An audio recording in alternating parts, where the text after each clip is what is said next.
Hey, so today I was thinking about hand dexterity and coordination. So just a simple rope pattern, but more so to do with the fingers and the hand.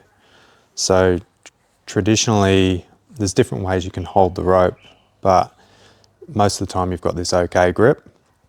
It's sort of the standard. But I was thinking about moving in sports.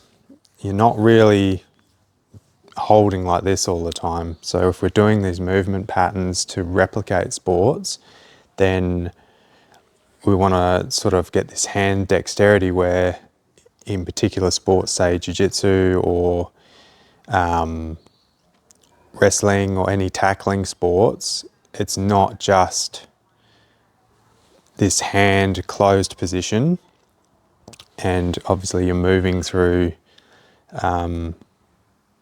time and space, but by playing around with these movements with the rope, with the fingers, you can get into more of trying to replicate those sports a bit more, I think. Just sort of processing as I'm trying to talk here. But so I was just using an underhand movement a bit earlier, and just with one hand to begin with, just cycling through, changing between the fingers and different positions as you're trying to move, and just moving the fingers around in these different positions rather than just holding the rope like this and going through, say, your shoulder spirals and stuff like that. The hand's closed that whole time. Whereas if we start to play around with fingers moving as we're doing those positions, then we should be able to replicate these sports a little bit more in depth, and also work on this fine motor skill. And then once we've got the single hand and you're switching between the fingers, with whether it's two in between, say, the pinky and the next finger there, or separated between a few fingers, pinky and maybe the thumb here, just playing around with different patterns with those fingers moving.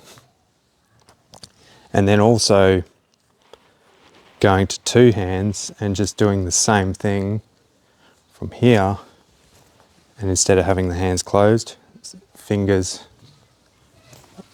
switching. You sort of got to, you've already got to think about crossing the midline here. So it's already, I've got to work out to go from the left, or sorry, the right side, back over to the left with two hands. So the left hand's crossed the midline here. Now I have to figure out how to get it back. And this is what's happening in your brain. But then you start incorporating these little fine motor skills. I think that's going to really help with certain sports where you do need these little movements that make a difference. You sort of like you're pushing energy almost, and then just cycling through the fingers, maybe switching back, and just following your hands wherever they are. You get a bit of that visual feedback as well between the finger movement and where the rope is, just changing your position around.